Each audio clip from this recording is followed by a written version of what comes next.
What is this Chiraiya guys, आप लोगों ने इंस्टाग्राम पर, यूट्यूब पर और फेसबुक पर इसकी वीडियो देखी होंगी और बहुत सारी वीडियो हैं जो वायरल हो रही है। बट आप लोगों को पता है इस चिरैया की रियलिटी क्या है?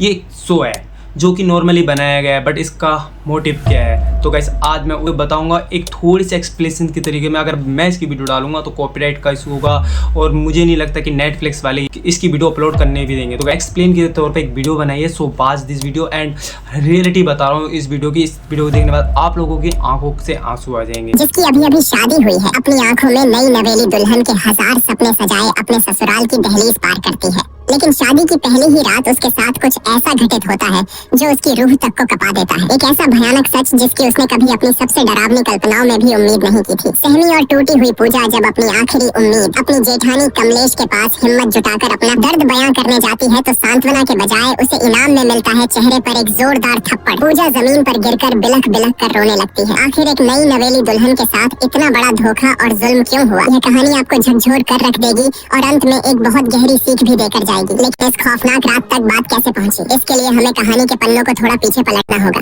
कहानी की असल धुरी है कमलेश। कमलेश एक जिम्मेदार गृहिणी है जो एक भरे पूरे परिवार को संभालती है। उसके परिवार में उसका पति, एक छोटी बेटी, सास, ससुर, एक खामोश दादी और उसका देवर अरुण है। कमलेश के लिए अरुण सिर्फ एक देवर नहीं बल्कि उसके सगे बेटे से भी बढ़कर है। वक्त अपनी रफ्तार से आगे बढ़ता है। अब अरुण जवान हो चुका है और पूरा परिवार उसके लिए रिश्ता देखने जा रहा है। जिस लड़की को देखने पूरा परिवार जा रहा है उसका नाम है पूजा। इंग्लिश ऑनर्स में बीए कर चुकी पूजा अपनी बातों और आत्मविश्वास से सबका मन मोह लेती है। जब वह अपनी मीठी आवाज में एक अंग्रेजी गाना गाकर सुनाती है तो मानो पूरा परिवार उस पर फिदा हो जाता है। अरुण तो जैसे उसे देखते ही अपना दिल हार बैठता है। लेकिन इस पूरे कमरे में एक शख्स ऐसा था जिसके चेहरे पर खुशी की जगह एक उलझन थी। कमलेश को पूजा का यह मॉडर्न और बेबाक अंदाज बिल्कुल रास नहीं आता, लेकिन अरुण की खुशी और उसकी जिद के आगे कमलेश को झुकना ही पड़ता है। मन मार कर ही सही वह इस रिश्ते के लिए हामी भर देती है। उसी दिन चट मंगनी पट ब्याह की तर्ज पर धूमधाम से रिंग सेरेमनी हो जाती है। पूजा की उंगली में अरुण के नाम की अंगूठी सज जाती है, लेकिन किसी को नहीं पता था कि यह खुशियाँ सिर्फ एक रात की मेहमान है। अगली सुबह कमलेश अपनी सास के साथ ऑटो से कहीं जा रही होती है। अचानक रास्ते में उनकी नजर एक भारी भीड़ और शोर शराबे पर पड़ती है। कुछ लोग सड़कों पर विरोध प्रदर्शन कर रहे थे। तभी भीड़ के बीच कमलेश की नजर एक ऐसे चेहरे पर पड़ती है जिसे देखकर उसके पैरों तले जमीन खिसक जाती है। वह सरेआम भड़क उठती है और हुक्म सुनाती है कि ये सब नौटंकी तुरंत बंद करो। गुस्से से आगबबूला कमलेश आगे बढ़ती है। पूजा का हाथ झटक कर पकड़ती है और उसकी उंगली से सगाई की अंगूठी बेदर्दी से खींचकर निकाल लेती है। एक ही पल में, एक झटके में उसने वो रिश्ता तोड़ दिया जो कल ही जुड़ा था। जब कमलेश यह तूफान लेकर घर लौटती है तो घर में कोहराम मच जाता है। कमलेश का पति उसे आईना दिखाते हुए कहता है कि जो रायता तुमने बिना सोचे समझे फैलाया है उसे अब तुम्हें ही समेटना होगा। बेचारा अरुण भी लाख मिन्नतें करता है, समझाने की कोशिश करता है कि पूजा की सोच गलत नहीं है, लेकिन कमलेश अपने गुरूर में अंधी हो चुकी थी। उसके कानों पर जूं तक नहीं रेंगती और वह किसी की एक नहीं सुनती। कुछ देर बाद कहानी में एक खूबसूरत और जज्बाती मोड़ आता है। अपने रिश्ते को बचाने और अपनी बात समझाने के लिए पूजा खुद कमलेश के पास पहुँचती है। वह बहुत ही नरमी से माफी मांगते हुए कहती है कि अगर हम सही के लिए और दूसरों के हक के लिए खड़े नहीं होंगे तो यह दुनिया धीरे धीरे खत्म हो जाएगी। कमलेश जो भले ही पुरानी सोच की थी लेकिन दिल की साफ थी, पूजा की बातों की गहराई को महसूस कर लेती है। उसका दिल पसीज जाता है और वह मुस्कुराकर कहती है कि मुझे बातें जरा देर से समझ आती हैं, लेकिन जब एक बार समझ आ जाएं तो मैं सही का साथ कभी नहीं छोड़ती। यह कहकर कमलेश पूरे मान सम्मान के साथ वो अंगूठी वापस पूजा को सौंप देती है। आखिरकार शहनाइयां बजती हैं और अरुण तथा पूजा विवाह के बंधन में बंध जाते हैं। लेकिन शादी की इस चकाचौंध के बीच एक परेशानी छिपी थी। शादी वाले दिन पूजा की तबीयत बेहद खराब थी। तेज बुखार और बदन दर्द के कारण उसका बुरा हाल था। फेरों के वक्त भी वह दवाइयों के सहारे मुश्किल से खुद को खड़ा रख पा रही थी। शादी की रस्में पूरी होने के बाद आती है वो रात जिसे हर नई नवेली दुल्हन अपनी जिंदगी की सबसे खूबसूरत रात मानती है, सुहाग रात। अरुण कमरे में आता है और कुछ इधर उधर की औपचारिक बातों के बाद वह पूजा के करीब आने लगता है। पूजा जो दर्द और बुखार से टूट रही थी बहुत ही स्पष्ट शब्दों में अरुण से कहती है कि मेरी तबीयत बहुत ज्यादा खराब है, मुझे तेज बुखार है और पूरा शरीर दर्द से टूट रहा है। प्लीज आज हम कुछ भी नहीं करेंगे। लेकिन अरुण पर जैसे हवस और पति होने के गुरूर का भूत सवार था। उसने पूजा की एक न सुनी। पूजा के लगातार मिन्नतें करने, रोने और मना करने के बावजूद अरुण ने अपनी मर्दानगी के अंधे नशे में उसके साथ जबरदस्ती की। नई दुल्हन के वो सुनहरे सपने उसी बिस्तर पर बुरी तरह कुचल दिए गए। सुबह की किरणें कमरे में आईं,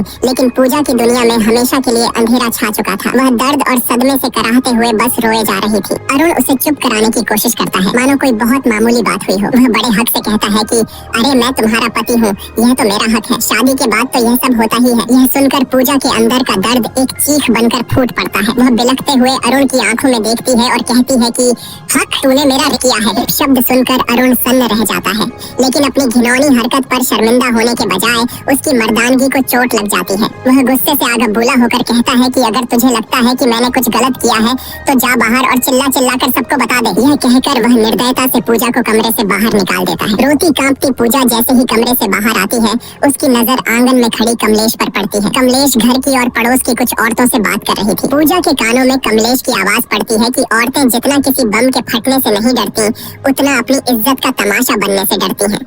यह एक वाक्य पूजा के सीने में किसी जहरीले तीर की तरह चुभ जाता है। उसे तुरंत समझ आ जाता है कि जिस समाज और परिवार में वह खड़ी है, वहाँ अगर उसने अपना मुंह खोला तो उसे न्याय नहीं मिलेगा, बल्कि इस घर में उसी की इज्जत का सरेआम तमाशा बन जाएगा। समाज और बदनामी के इसी खौफ से हारकर एक जीती जागती हक के लिए लड़ने वाली लड़की अपने आंसू पीते हुए खामोशी से वापस उसी घुटन भरे कमरे में लौट जाती है। उसके मासूम दिल में कहीं न कहीं यह उम्मीद बची थी कि शायद अरुण को अपनी हैवानियत का एहसास हुआ होगा, शायद वह अपनी गलती मानेगा और उससे माफी मांगेगा। लेकिन अरुण का रवैया देखकर पूजा के पैरों तले बची खुची जमीन भी खिसक गई। पूजा पहले से ही असहनीय दर्द में थी, लेकिन अरुण ने अपनी हवस को प्यार का नाम देकर एक बार फिर उसके साथ जबरदस्ती की। पूजा अंदर तक टूट चुकी थी। उसे समझ आ गया था कि जिसे दुनिया पति पत्नी का प्यार कहती है, वह उसके लिए सिर्फ और सिर्फ एक वैवाहिक बल था, जिसके खिलाफ वह कुछ नहीं कर सकती थी। अगली सुबह कमलेश की नजर छत की बाउंड्री पर गुमसुम खड़ी पूजा पर पड़ी। पूजा की आंखों की वीरानी और उसका खामोश चेहरा देखकर कमलेश का दिल धक से रह गया। कमलेश के लाख पूछने पर भी पूजा ने रात का वह खौफनाक सच नहीं बताया। कमलेश समझ गई कि कुछ तो बहुत गलत हुआ है और वह बिना ज्यादा सवाल किए पूजा को उसके मायके छोड़ आई। मायके पहुंचकर पूजा ने सोचा कि शायद दुनिया में एक माँ ही है जो अपनी बेटी का दर्द समझ सकती है। उसने अकेले में अपनी माँ को बीती रात की सारी सच्चाई और अरुण की दरिंदगी के बारे में बता दिया। लेकिन जो जवाब उसकी सगी माँ ने दिया,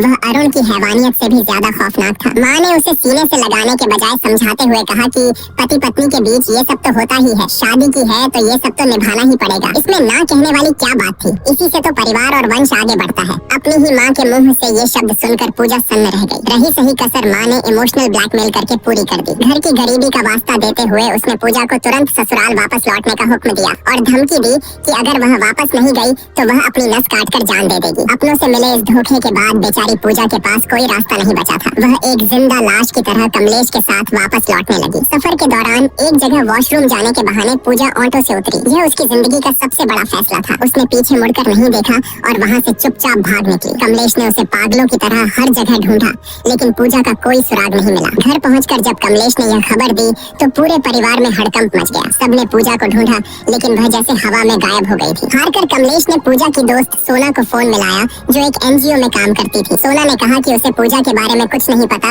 लेकिन वह उसे ढूंढने की पूरी कोशिश करेगी। आखिरकार सोना की तलाश पूरी होती है। पूजा उसे एक सुनसान पार्क के कोने में गुमसुम किसी सहमी हुई बच्ची की तरह बैठी मिल जाती है। जब कमलेश वहाँ पहुँचती है तो पूजा हिम्मत जुटाकर अरुण की उस खौफनाक रात की सारी दरिंदगी और सच्चाई कमलेश के सामने उगल देती है। लेकिन सालों से अरुण को अपने बेटे की तरह पालने वाली कमलेश का अंधा विश्वास सच्चाई पर भारी पड़ जाता है। सच सुनने के बजाय कमलेश का गुरूर टूटता है और वह गुस्से में आकर पूजा के गाल पर एक जोरदार थप्पड़ जड़ देती है। वह चिल्लाती है और पूजा को लगभग घसीटते हुए वापस उस कैद खाने में ले आती है। भले ही कमलेश ने पूजा को थप्पड़ मार दिया था, लेकिन एक औरत होने के नाते उसके अंदर शक का एक बीज बोया जा चुका था। वहीं दूसरी तरफ हम देखते हैं कि हनीमून के खूबसूरत वादियों में पूजा अंदर से पूरी तरह वीरान और खौफजदा थी। वह अरुण से एक आखिरी उम्मीद के साथ बात करने की कोशिश करती है, लेकिन अरुण की आंखों में प्यार नहीं, सिर्फ एक भूखे भेड़िए जैसी हवस थी। वह एक बार फिर पूजा की चीखों और आंसुओं को अनसुना करते हुए उसके साथ जबरदस्ती करता है। बेचारी पूजा उस बिस्तर पर तड़पने और रोने के अलावा कुछ नहीं कर पाती।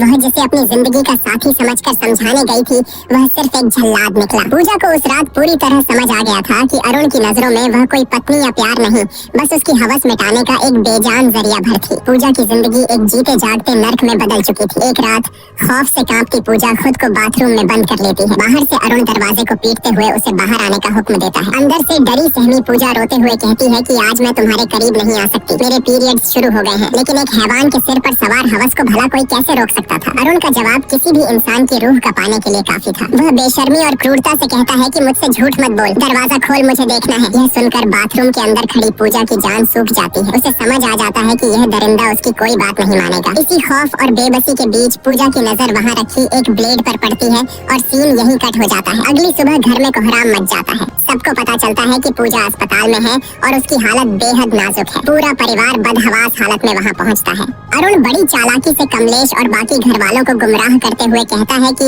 उसे औरतों वाली कोई अंदरूनी दिक्कत थी, शायद उसी वजह से यह हालत हुई है। लेकिन जब कमलेश अंदर जाकर लेडी डॉक्टर से बात करती है तो डॉक्टर जो सच बताती है वह सुनकर कमलेश के पैरों तले जमीन ही नहीं खिसकती बल्कि उसका पूरा वजूद हिल जाता है। डॉक्टर भारी आवाज में बताती है कि पूजा के उन नाजुक हिस्सों पर ब्लेड से गहरे कट लगे हैं और बहुत ज्यादा खून बहने की वजह से उसकी यह हालत हुई है। यह सुनकर कमलेश सन्न रह जाती है। वह तुरंत खुद को संभालती है और घर वालों को वापस भेज देती है, यह कहकर कि वह पूजा के पास रुकेगी। होश आने पर जब कमलेश पूजा के पास बैठती है तो पूजा आंसुओं में डूबकर वह कड़वा सच उगलती है जिसने उसे इस हद तक जाने पर मजबूर किया। यह दर्द सुनकर कमलेश अंदर तक टूट जाती है। उस रात जब कमलेश घर लौटती है तो पूजा के दर्द को महसूस करने के लिए वह खुद बाथरूम में जाती है और हाथ में वही ब्लेड उठाती है। वह उस ब्लेड को अपनी त्वचा पर रखकर वही करने की कोशिश करती है जो पूजा ने किया था, लेकिन ब्लेड की हल्की सी चुभन से ही उसके हाथ कांप जाते हैं। वह ब्लेड फेंक देती है। उस एक पल में कमलेश को गहराई से एहसास हो जाता है कि आखिर वो 21 साल की मासूम लड़की किस कदर खौफ और दर्द से गुजरी होगी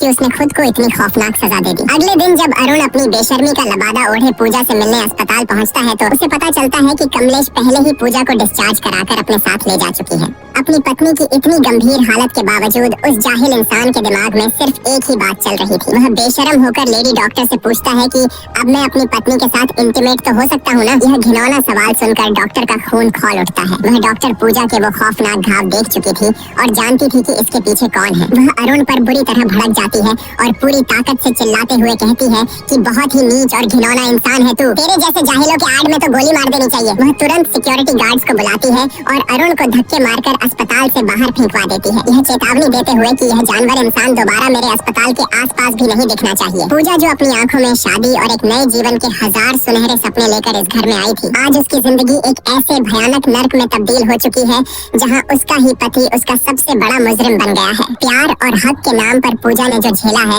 वो मौत से भी बदतर था, लेकिन अब जब पूजा मौत के मुंह से वापस लौट आई है और उसे उस कमलेश का साथ मिल गया है जो कल तक उसी के खिलाफ खड़ी थी। सच में पूजा को इंसाफ मिलेगा या फिर पूजा ऐसी ढेलती रहेगी? तो अगर गाइस देखना चाहते हो कि आगे क्या हुआ तो कमेंट में लिख देना पार्ट 2 और फटाफट से वीडियो को लाइक कर देना, चैनल को सब्सक्राइब कर देना। और गाइस सच में ये रियलिटी है।